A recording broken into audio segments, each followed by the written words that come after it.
In 2016, 4 men came together in a living room and got real about who they are as men and who they are in Christ. Things that had haunted them for years were brought to light in an atmosphere of grace, and they began to heal.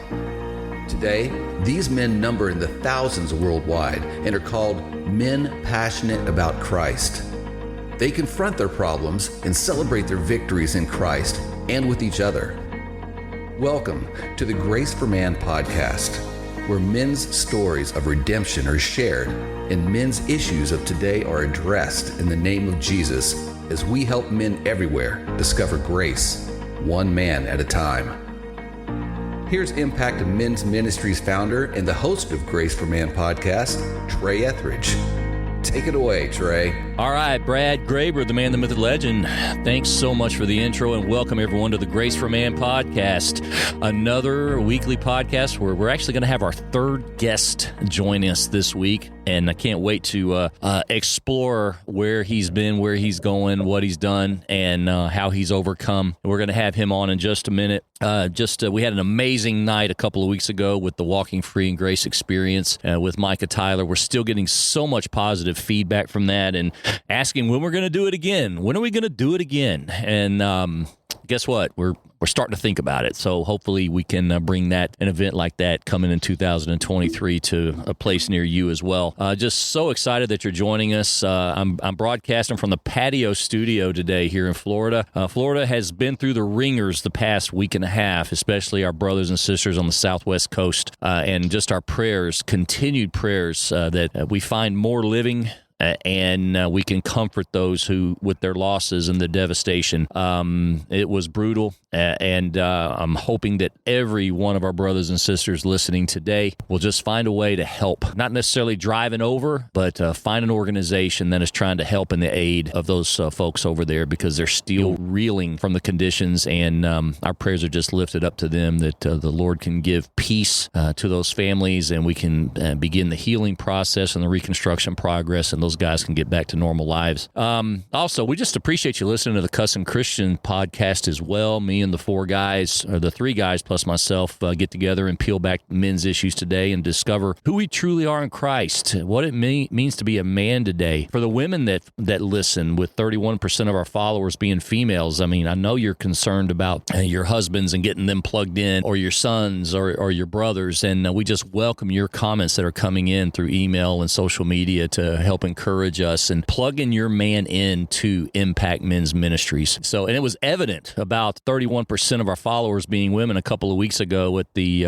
Walking Free in Grace experience, which we're going to talk about here in just a minute. Just want to let you know, October 21st and 22nd, we're going to have the third annual Grace for Man conference. It's a 2-day event, Friday night, Saturday morning, just a couple of weeks away. So you can register for it now. We're going to have an amazing weekend of talking about the word grace. What God's grace truly means. Do we truly understand it? How grace is the most powerful tool that God has ever given us to help us turn away from sin and manage our lives and work through our lives. And we're going to have some amazing men there to share their stories, as well as a couple of fantastic speakers that are going to give their perspectives on grace. First off, our keynote speaker on Friday night is going to be Dr. Andrew Farley of Grace Church out of Dallas, Texas. And we're really looking forward to him. I've been following him for a while, and as I follow so many others, but Dr. Farley is going to be joining us. And then we're going to have some different pastors and different men from the community on Saturday morning on the panels to help us understand what walking boldly in God's grace truly means. Do we walk out that every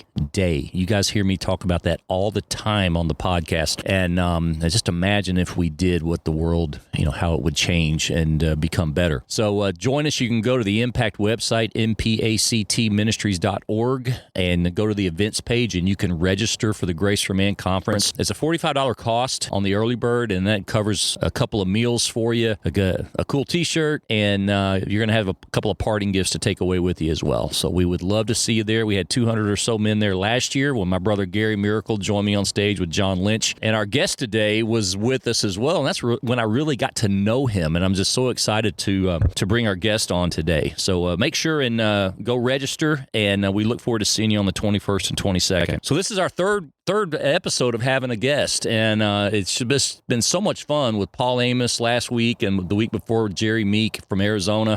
And so we've got Georgia in the house, we got Arizona in the house, and today we got Ohio in the house. And our guest today, I just got to know him well last year, and he's been a big supporter of our ministry, and we've been trying to support his efforts with his company as well. He's kind of like me in a sense. He took a leap of faith. He, after 30 years of working in senior leadership, he walked away from it all to start the Unscripted Collective and has continued to build on that. He provides services like websites, podcasts, brand awareness for clients, and he has his own podcast called The Unscripted. He's the founder and CEO of Unscripted Collective. There's a lot of bullet points here that we're going to talk about as we work through our chat today, but there was a couple here that I just wanted to bring up. He's an amazing husband to Heather, his wife, father to Austin, Emma, and Bryn. You know, for those guys that are Duke fans, I'm sorry to say he's a diehard Tar Heel. And the last bullet point on his resume here, and I've never thought about putting this on because I was the same. I had the same title, a former intramural champion, and so I'm just so glad Aaron Conrad from The Unscripted joining us today. Aaron, welcome to the show, bro. Oh man, what an honor to join you, and especially to have my former intramural championship highlighted. We chuckle about that, but I was the same way at Texas Tech. But I always had a semicolon after that saying former intramural champion, because every time we finished our basketball games, we would go to the fraternity house and down a keg. So former intramural champion and keg conqueror will be on mine. Never thought to put that on. How you doing, man? Man, I'm doing great, and I'm so glad that you all are safe. And my heart is with all those that were affected. We had to watch from afar here in Ohio, but a lot of people I care about, right there in your neighborhood, and especially you and Gary and Gary's family, and sure, all the guys from MPACT. So I'm really, really glad that you guys are okay. Yeah, we came by. We were on the better side of the storm here. Little cleanup here and there, but we have nothing to complain about, especially compared to what happened to our brothers and sisters on the Southwest coast. They're still digging out from under that, and we're hoping somehow, some way, they'll spend a little time to listen to today's chat. Maybe we can find some encouragement or some words to help them overcome, because we've all been through hardships, maybe not as devastating as what they're going through right now. It's just trying to find the way, is according to our motto of helping discover grace one man at a time, and using our platforms just to help people think a little deeper about who they truly are as Christians. The week or so before, we had this event here, and you came down to join us, man. It was so cool to see you in the front row with your Ohio boys. We had the Walking Free in Grace experience, our first ever big event is Impact Men's Ministries. Wasn't just men there, though. It was a lot of women. A lot of women I heard were dragging their husbands who were kicking and screaming, "I don't want to go. There's going to be something weird happen." And the men walked away going, "Oh my gosh, I've never heard something like that. We need more of it." What was your takeaway from what we did down here in Florida a couple weeks ago? What an incredible experience. And we met a year ago. Like you said, we met at the last conference. That's the first time you and I met, was at your conference last year in the flesh. I think we've spoken before that, but right. That was the first time that you and I met. So, anytime I go down, I tell people when I go to Florida, good things happen. So that's right. You bring the good with you, baby. I don't know. I come back changed every time, and for good reasons. And this trip was no different. As you said, I brought a few friends with me, one that's struggling with some bondage in his life, really struggling. Another one that's getting ready to actually drop his first single on their new album next week. So it was great for him to meet Micah. And I have another friend from Charlotte that met us there. That's who right. had some family with him. And, he's battling a real tough battle with cancer right now. And so, everybody had their reasons to be there, and mine was, no different as well. And it was just when I talked to the guys, what we talked about was, let's just leave whatever our stuff is at home, and let's just go down to Florida, and let's just immerse ourselves in some grace, and just act a fool if we have to while we're just, walking free and breaking chains. And man, it was just an amazing experience. It did not disappoint. I didn't think it would. There was not a part of me that thought we would all walk away like disappointed, and certainly were not. Gary was amazing. Your talk was amazing. Micah was amazing. It was just incredible. And then to hear the buzz around, because I know how hard you all worked to put that event together. Matter of fact, we were sitting around Gary's dining room table talking about the event. That's right. That was months ago. That was like 2 months before you came down, and that's right. You were there, and we had Brock, and we were doing some show flow things, and just trying to get things pinpointed. So it just meant so much to see y'all there, and then when we asked what states are in the house, you guys gave a hearty Ohio yell, and that was awesome. And we had people from I think 6 different states show up, if my count is right. And but locally we had a couple of dozen churches represented, and that was cool. To have different churches break down their walls and come support each other, and that's cool. And as we're decompressing from it and doing the debriefs on everything, trying to decide, okay, what's this? I'm thinking, all right, I'm shot. I'm done with concert promotion. I'm done with hitting the streets and getting sponsors and all that. I went to an event last night, and there were 3 people there at this event last night that looked at me that were at the Walking Free experience, and they looked at me and said, "When's the next one? We got to have more stuff like this." Right. I think Gary was at an event in Orlando at the Dr. Phillips Center the next week, and someone tapped him on the shoulder, and Gary and Jenna were there to go see David Spade, and this lady tapped him on the shoulder and said, "Excuse me, are you Gary Miracle?" And he kind of turned around to her and said, "Well, how could you tell?" And she says, "I got to tell you, my husband and I were 2 of the volunteer ushers at the King Center that night," and she said, "We got to have more of what y'all did. We don't, there's a lot of secular acts and musicians and comedians that come into that place because it's a huge theater, but we haven't seen that in forever. Y'all need to do that again." So between that and the people I talked to last night, it's got my mind turning. Okay, what would the next one look like? So just get ready. Sure. I'll be calling to pick your brain on that. Love it. And actually, I was sitting there thinking we got to bring one of those to Ohio. So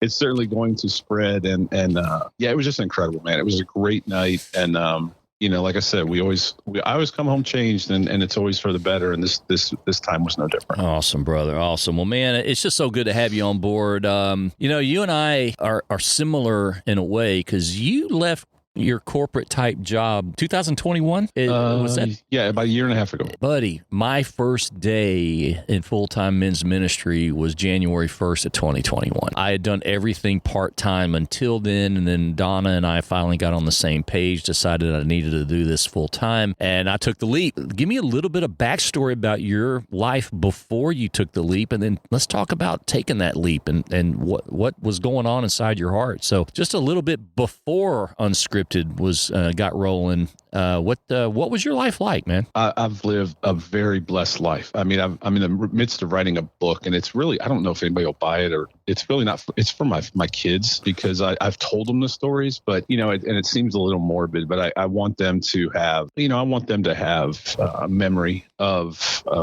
just the kind of life I've lived. I mean, it's been an amazing life, and I think the corporate thing was awesome. I've had triple figure senior leadership, company cars, traveling, reward points, all that kind of stuff, and that was a great ride. And went into ministry for about 8 months after that ended, and so I've had some corporate jobs here or there. I spent the last 5 years, and I think we'll get into this a little bit, but I spent 5 years working for, I'll just call it a facility, from let me just say, a famous two-sport, probably the most famous two-sport athlete, and it's not Deion Sanders. But this guy knows, right? He knows. He knows. We'll just leave it at that. It was a facility that bears his name. And man, I poured my heart and soul into it. It was right here in our town. They built it, and man, I gave everything to that job, and I loved it so much. But it was tough, and it's nobody's fault. But there were events that took place while working there that really, really just started to chip away at me, to the place where I'm not sure my family even really knew who I was anymore. Right. I just wasn't the same guy, and got me into some addictions and things that trying to mask, we're talking about masks. That's one of them, was trying to mask I think just the frustration and pain, and just trying to figure out how to work through that. And it just came to a breaking point for me. And ironically, we were shut down for like 6 weeks, because it was an athletic facility. So we were shut down for about 6 weeks. weeks during the pandemic, and I was bored. I just was bored. And at the time, the world was kind of on fire with, there was literally, there was riots, and there was, a lot of hate and a lot of these things. And so one of the things that we had at the facility was the former Columbus Destroyers. It was an arena football team, used it as their training home, and they played their games in the Nationwide Arena in Columbus. But I got to know the guys while they were there, and just became really good friends with them and the head coach. And so I reached out to the guys, and I was like, guys, let's just hop on some platform. I don't even know how to do this, but let's hop on a platform and just talk about how, not argue, but let's just talk. Like, let's see if we can maybe make a difference by just talking about how we can be better. Mm-hmm. And that was the first episode. And at some point during that episode, I said, because it was completely unscripted. It was just four guys sitting around talking. Right. And at some point I said the words unscripted. I was like, kind of like that. And so then I started interviewing, I just started interviewing friends. Anyway, at some point, and the toxicity of where I was, at some point they called me because the podcast kept growing. And they called me and they said, hey, what's going on with your podcast? Like, what do you mean what's going on with my podcast? Like, I do it after hours. It's not taking away from my job. I think they felt a little threatened. And anyway, life went on. And eventually I just got to a point and I said, I'm done. Like, I'm done. And I sat, there's a park, a community park right across the street from the facility. And I swear to you, I sat for about 30 plus minutes crying before I went in for my last day, because it meant that much to me. I really wanted great things, but I also knew it was literally and figuratively killing me. Right. And so I said, I gotta go. Was there something pulling in your heart that you felt God was trying to tell you something? What was happening inside your heart? I love hearing the struggle, and you're getting pulled two directions, and you just understand, one way is probably where God's taking you. Was that going through your mind then, or what? What did that look like? Such an interesting question, because I think my nature is to hopefully be light wherever I am, salt and light. I tried. I tried, and maybe I did. I don't know, but I think it got to the place where I was losing the battle, right? Both mentally and physically, and that's where I think I'm coming home every night. I'm just railing while we're sitting around the dinner table. We do try to have dinner as a family when we can, and I just remember seeing the faces of my kids, like, not again. Dead. And I wasn't yelling at them. I was just complaining about my day every day, and the same people and the same names. And, it was falling on deaf ears because they were tired of hearing it. And I think they were like, man, just quit then. It's not worth it. So it did definitely, all that was definitely affecting, Heather and the kids then, right? Absolutely. Absolutely. Which I found out after. I found out after. Okay. That's after you found out. Okay, go ahead. No, to their credit, they just loved, and they've always loved me and cared for me. And I like I said, I'm blessed. But after, in the months that followed, there was times where they would say, I just didn't know how to help you. That's what my wife said. I just didn't know how to help you.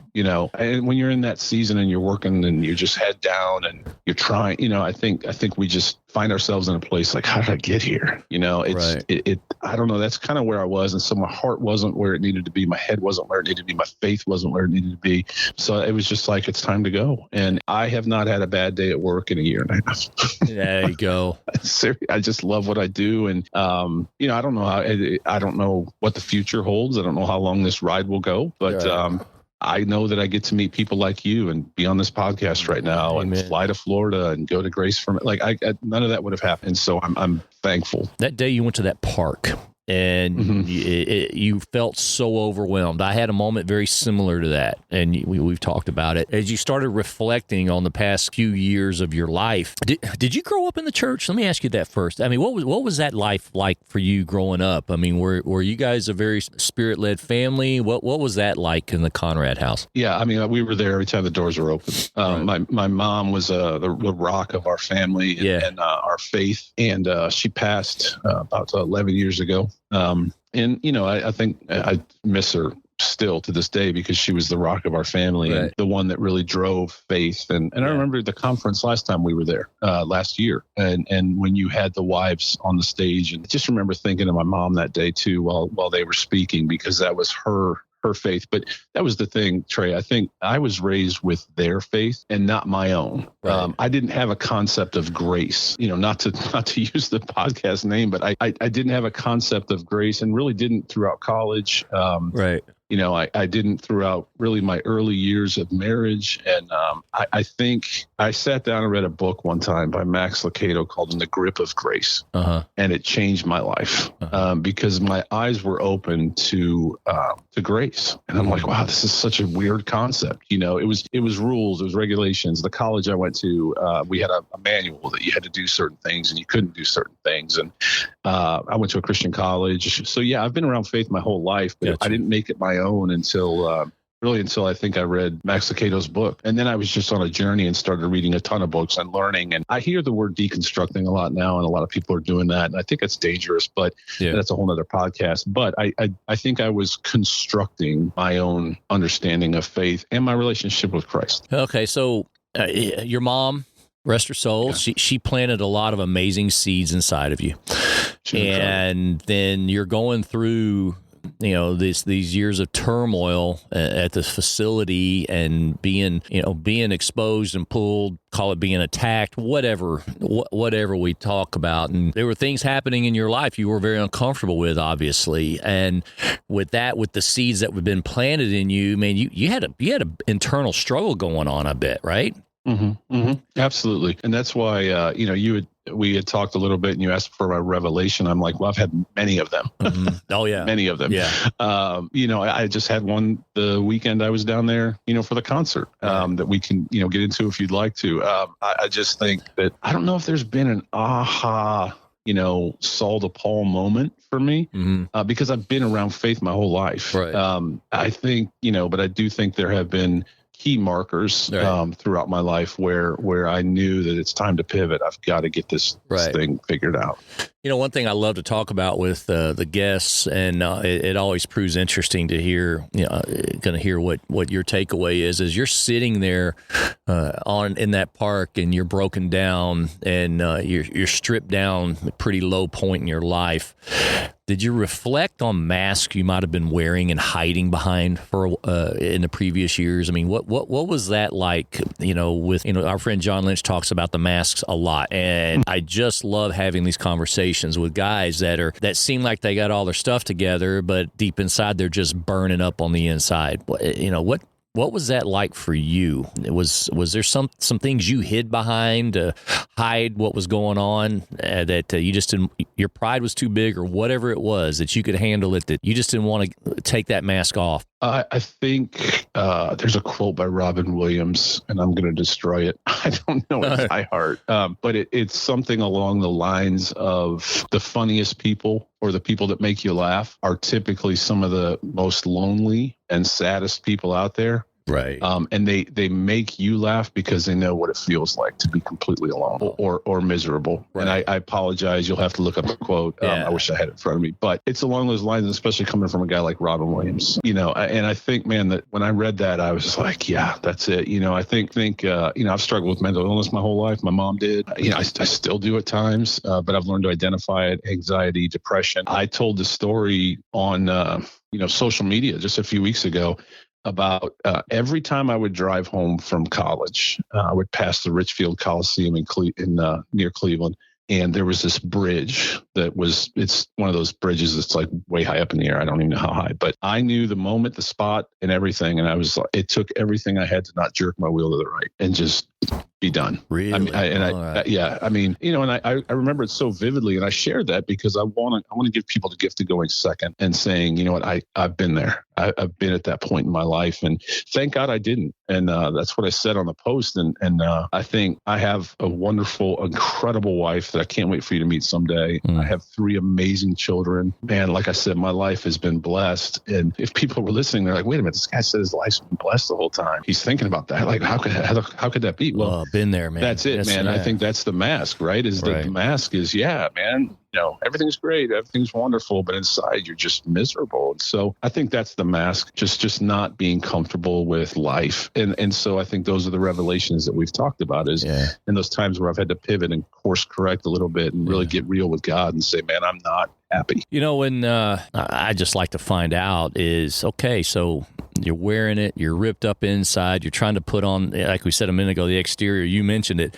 I have the beautiful wife, the kids, the nice home, the white picket fence, and I got the Cocker Spaniel, got this great suburban life, but man, inside, I knew things weren't right. And it took a pretty big incident or moment where, like you said, you're in the park or you're driving over the bridge, hard turn right, and they're going to be better without me. When you come to grips with that, tell me about coming to grips with some of those past or your sin or your failures and how those things you just try to keep in the darkness hidden from everybody, but when you actually brought it out into the light, what happened? Any instances in your life where that went down that you could share with us? It's nobody's fault. So I want to make sure that, just in case I don't think this will ever find the ears of my former coworkers or the employer, I always want to be respectful. Oh, yeah, absolutely. And I don't think that nobody there caused me to drink. Right. But I did. And I found myself quickly going down a path where I just couldn't drink enough. And I had to quote the great philosophers, Guns N' Roses, I used to do a little, but the little wouldn't do it. So the little got more and more. And, right. Oh, you're the man. That was a good one. That's just truth. And so, it just, the little wouldn't do it. And the little got more and more.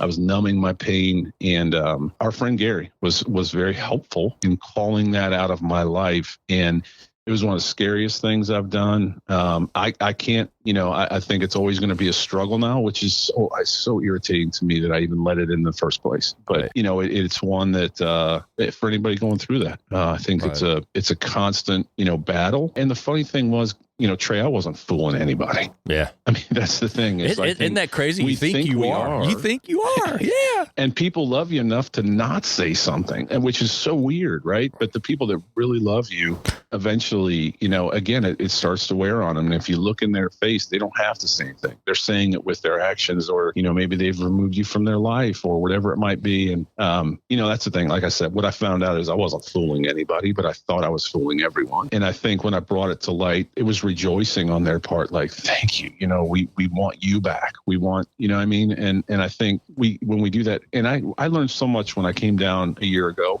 and John talks about this, Gary talks about this, about the pile, and God, Jesus standing right beside you. Right. You think he's on the other side of that pile. I came home understanding that my grace in heaven is done. I mean, right. I'm locked in step. My eternity is fine. What I came home understanding is that I had done some damage and I got a bill to pay here. Right. And that's the grace of Christ, man. Right. It's amazing, but we do make our mistakes, and my father-in-law calls it the stupid tax. So I have to pay my stupid tax.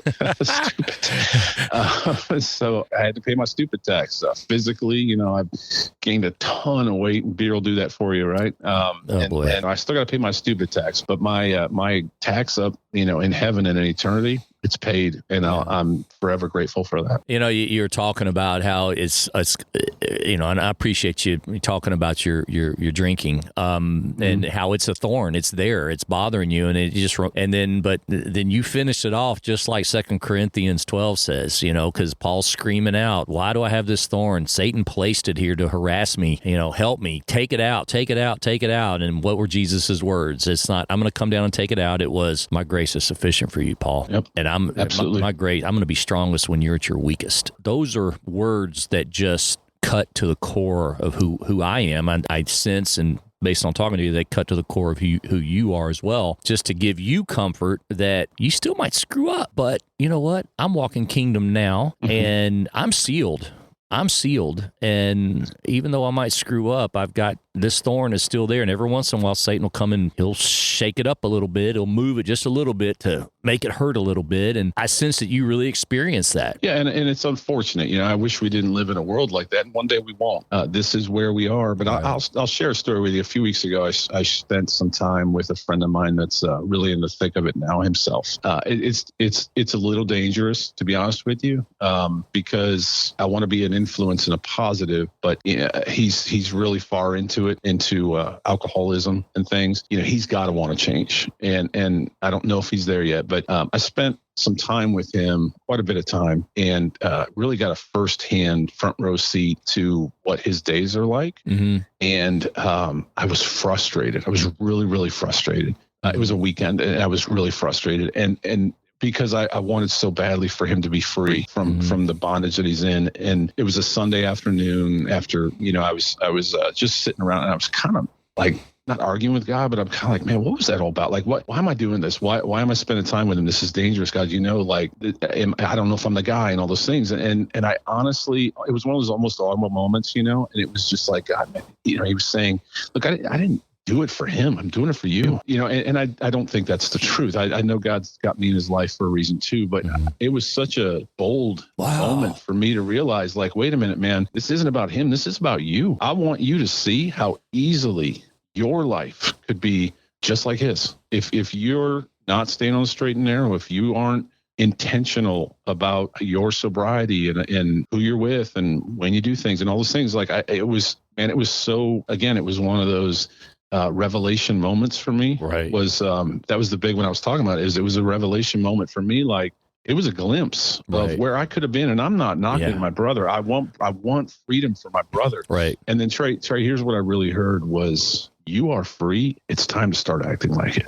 Oh, man. And I was like, man alive. I was like, wow, you're right. I'm still walking around like, I did this, and I'm still feeling bad. And it's like, wait a minute, I'm free. That, thank God. And to quote Micah, right? Like, walking free. And I just sensed God say, it's time to start acting like it. Oh my gosh. Stop walking around like, like you're still carrying the burdens. You're not. Right. Act like it. And man, it was awesome. Man, that is when that light switch goes off in your heart, when that happens, things change. And there's so many Christians that walk around today where that light switch hasn't gone off yet. We still hunker down with the old, oh man, I'm just a sinner anyway. I'm just a screw up. I'm just an alcoholic anyway, and it's going to be tough to beat it. So, it's Friday. I got the big weekend, and I'm going to screw up anyway. So I'm just going to go ahead and pour me that drink now. Right. And I'm like, oh my gosh, that just puts us in this hamster wheel of mediocrity. And as my brother Michael Thomas says, our God isn't a God of mediocrity. What happened on the cross is true, and it's the most powerful thing ever. So why don't we walk in that? I'm not trying to put words in your mouth, but that was kind of what my revelation was. I'm going to walk around in truth, man. I'm not going to walk around in a lie. Satan's trying to convince me that I'm not worthy. And how many Christians do we know that walk that way still? I mean, it was 10 or 15 years ago that I was still walking in that mindset, and it just led to more mediocrity, more failure. Man, when that light bulb goes off like it did with you, I mean, how liberating was that?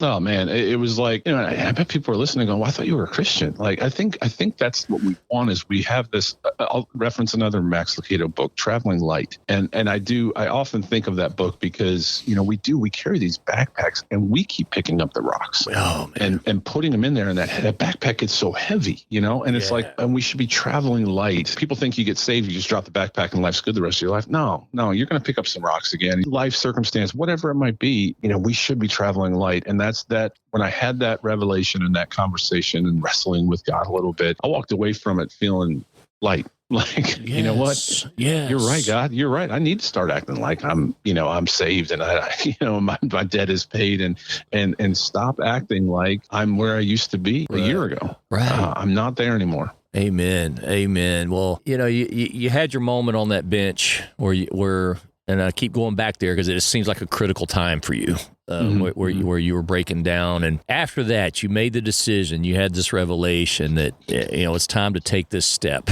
and move forward. Tell me about your support network going through that? Were there strong Christian brothers in your life to rally around to help you? Did that come later? What did that look like as far as the people you were with and how they helped you, in coming to these decisions and moving forward with Unscripted? Yeah, I mean, one of the things that Unscripted does, it's a faith-based podcast for the most part. I mean, I interview everybody, but most everyone, there's a common thread and there's a faith element. So I think that's my gift back, I think, to the world. And that's why I started with close friends, that I want to introduce people to amazing people because they're all around us. We're all amazing. Right. And so I think that was my way of giving back to the community that way. Yeah, absolutely, man. There's been some guys that have just been so critical, including in Florida. And that's why I say good things happen when I go to Florida. You all have been amazing. And guys that I've met one time, you've mentioned Michael or others. Gary has been incredible. Yeah. And the story behind how Gary and I met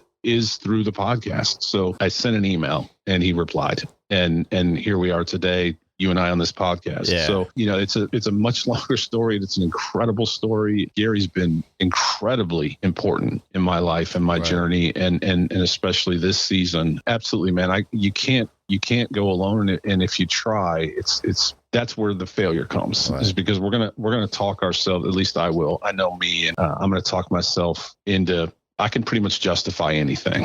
And if I don't have guys in my life going, what you doing, man? You sure that's the best idea? Then I'm going to talk myself into, or at least justify whatever I want to do. And so we do have to have guys in our life. It's critically important. Yeah. Just that the past few weeks, we've been kind of diving into, with our groups and things, we've been in discussions, we've been diving into, what's it like when you try to manage your way out of your own sin and do it by yourself? We refer specifically to King David and Bathsheba and how that just fell off the rails.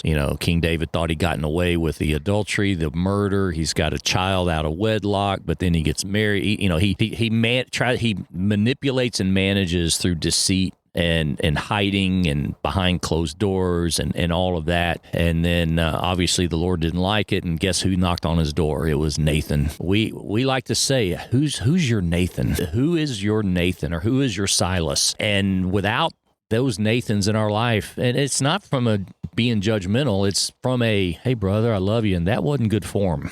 Let's talk about that form. I mean, you got a group of guys like that in your life now. Tell me just a little bit about that importance to you. It's incredibly important. And I'll take it a little step further too. My daughter over the summer was she's deals with some anxiety too at times. And so we get each other.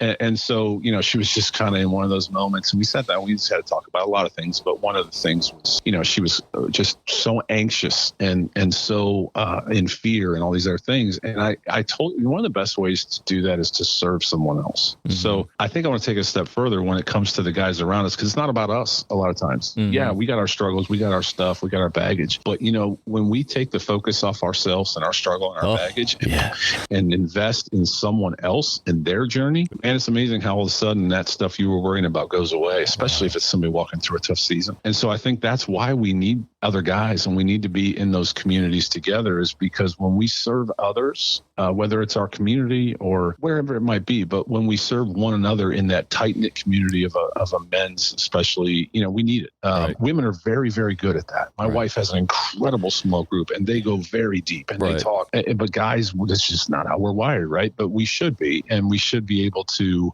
walk through tough seasons. And I guess, so I reversed that answer on you a little bit, but I think when we serve others, our problems suddenly, I'm going to drop another great philosopher quote on you. Okay, bring it. Is it not, which one is it this time? I can't wait. It's not Guns N' Roses. This time it's John Mayer. All right. He said, you better take your so-called problems and put them in quotations. Yeah. And I think about that all the time, because my so-called problems, air quotes, and you better put them in quotations, because there's people that are really struggling. And if we just open our eyes and be aware, especially the guys in our own circle, we call them out, but they're going to call us out. But that's that importance of being in that kind of community. And you don't get there the first time you guys get together. Some people do. You're right. But you gotta have intentional, regular, text, texts, just checking in on one another. Right. No, we've done that. You and I've done that. Yep. So yeah, man, that's cool. I'm thinking about, you just brought something to my memory from how you and I kind of partnered up on something last year. And you're just talking about, because suicide prevention and depression awareness are really near and dear to our hearts, since MPACT was kind of founded on a suicidal experience, basically my own. And we got behind a cause last year, and you helped me with it. And it was for the Rilo Foundation. Garrett Walston, the starting tight end for the North Carolina Tar Heels. Let's go Heels. Go Heels. But he, is one of his best friends, and he dedicated his senior season. So we designed a program through MPACT to, generate money for every touchdown scored. We made a donation. But I started the year off so fired up about it. Every week we filmed a 1 minute Instagram in front of a stadium and talked about the team they're going to play this week. So North Carolina's playing Florida State, or North Carolina's playing Duke, or whoever. And I had Michael Thomas was my, like they call it, Dean Martin and Jerry Lewis, Jerry Lewis. One tells the jokes, the other gets the women type thing. And anyway, we went through the season, and all of a sudden it got to be drudgery. I was like, I got to get up and do this. I got to get it posted by this date. And I got you involved with some of your friends the week they played. North Carolina played Duke. Like Duke. And we got Paul Amos on board from Duke and all that. And then, but by the end of the season, I'm going, man, that was exhausting. I never want to do that again, yada, yada, yada. Then I got the call from Brian and Gretchen Estes, whose son Riley was the one that the Rilo Foundation was named after. And he committed suicide, on February 7th of last year. And then they told me through all of the participants, they were able to secure a piece of land outside of Raleigh or Wilmington, I can't remember where it was, and it's a reflection park in Riley's name because of the donations. And I'm not sure I've ever put a bow on that with you. And then all of a sudden I thought, all right, Lord, it wasn't about me and all the work I was doing and all. It was about that. And I just, little long-winded explanation, but that's how you and I really got to know each other last year before the conference was going through that for the Rilo Foundation. And that's amazing, really cool. But so and when us brothers get together and realize it's not about us anymore, and it's about about what we can do to help someone. Actually, it's helping us on the inside as well, and that's just kind of what we're all about. So talk to me, man. What's next? What's the mission now? What's next for Unscripted and all the things you guys have going on? We'll close up with that. Man, I appreciate it. I'm never bored. God has opened so many doors. I interviewed Manny Ahomey. He is the president and founder of Samaritan's Feet. I don't know if you've ever seen when the coaches don't wear shoes on the sideline during a college basketball season. So that's Manny. And Manny is an amazing individual. If you get a chance, check out his site. I think it's SamaritansFeet.org. But Manny's put shoes on 4 million people's feet. And I interviewed him for the podcast. And he said a quote that we live by. And that is that you want to make sure your goals and dreams are big enough to create rooms for others to join. Amen. And and so I kind of adopted that, and Manny is well aware that I'm using that phrase. But that was my vision from the beginning. I didn't know what God had, and I don't know what God has. But I'm just trying to create room for others to join us. You all have joined us. I don't know what the future is. I just know that it keeps getting a little bit bigger every day, and I'm blown away by the sponsors, the partners, the collect. We had to rename. We've renamed like 3 times in the past year and a half. Because our vision has changed. We started off as a content creation company, and then we went to a media kind of thing. And now we're a collective because we're blessed to have many partners that have the same vision. And I don't know where we're going to go, but as a collective unit, we're stronger. So we're almost like the Avengers. Other brands that have come along, like Tori and Shauna, who, like I said, have their first single next week, October 14th. Tori and Shauna are absolutely amazing, and I can't wait for the world to hear them. And I'm just blessed that they're a part of our collective team and that we get to represent them. And there's so many others. I feel bad that I can't list them all because I don't want to take all your time on the podcast, but it's just an incredible blessing, and I'm looking forward to see where God has it. And it's honestly in his hands. The last quote I'll leave you with is that we control the inputs, but God controls the outputs. That's right, man. And so all we can do is plant seeds. All we can do is plant seeds. Yeah, you're right. Yep. And that is so true. And if we just have that mindset of, I'm just going to plant a seed today. I'll walk out the door. Hopefully there's a brother that's going to see the light of Christ shining from me, and I might not have to say a word. It just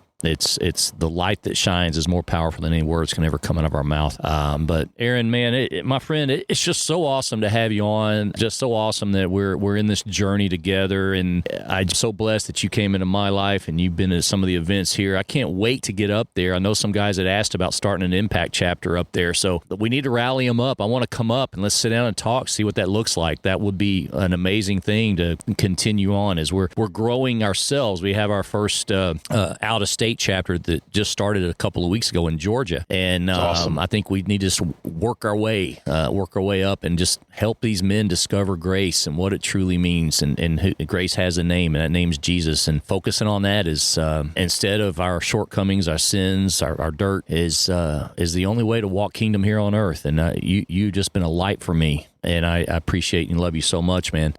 Any shout outs, any parting words before you get back to work in Ohio and I get back to work here in Florida? No, I would just echo everything you just said. And you've shown me grace. You've introduced me to grace in a multitude of ways, both at conferences and a concert and just sitting around Gary's dining room table. I've been at your home, sitting around your home. Man, we walked out on the pier that weekend. Yes, sir. We did our Wednesday walk. We did our Wednesday walk. I mean, you've shown me a grace at a time when I needed to be. I'd spent so much time in a world that's not filled with grace. Right. And it was good to be pulled back into a world filled with people that understand grace and breathe it and live it. And that's you, my friend. And that's why every time I come back from Florida, I come back changed and in a much better way. That's fantastic. I love you, brother. Thank you. Love you too, man. So thanks so much for joining us. The easiest way to get a hold of you via internet is? You can email me, Aaron, Aaron, Ron, like everybody says, Aaron, at myunscripted.com, or you can just visit our website, myunscripted.com. I'm all over the social media things, but myunscripted.com. Myunscripted.com. Y'all should check it out. Listen to some of the podcast. I had a blast doing the podcast with you from the beach that day as that dude flashed us behind me. You were saying, Trey, wait a minute. Trey, stop. Look around. I looked around and he was smiling at me, man. He knew it. Was brutal. That was brutal. It was brutal. But the hardest part was keeping a straight face while you were talking, while this large man in a Speedo was walking behind you. That was fun. That was one of the more funny moments. Another day in the life of Florida. You never know what you're going to get. So. Absolutely. All right, my man. Well, it's great to have you on board. I can't wait to we can do it again sometime, and we can team up at another event coming soon. Maybe we can even generate something that's pretty powerful that other men can flock to, and women. And we absolutely appreciate that. All right, my brother. Yeah. Ladies and gentlemen, that is Aaron Conrad, my brother from another mother up in Ohio, the big Tar Heel guy. So all you Tar Heel people listening in, make sure and tune into his website and check out his podcast. He's done a lot more than we have, and we're now just hitting our over 100 podcasts. We've only been doing this a year, so I think we're in good track and doing things now. Also, guys, once again, the Grace for Man, third annual Grace for Man conference at the Church at Vieira, Melbourne, Florida, October 21st, 22nd. You can go to the website and register for that, impactministries.org. That's MPACT Check out the Cussing Christians this week as the four guys get together, unpeel life as men in this world and how Jesus motivates us to turn away from problems and heal. And so check out the Cussing Christians as well. We're over 40 countries now. It's pretty cool how that one's moving along. Just find another man and help him discover grace this week as we try to do it one man at a time. So this is Trey. I'm signing out. We'll catch you next week on the flip side. Y'all be good.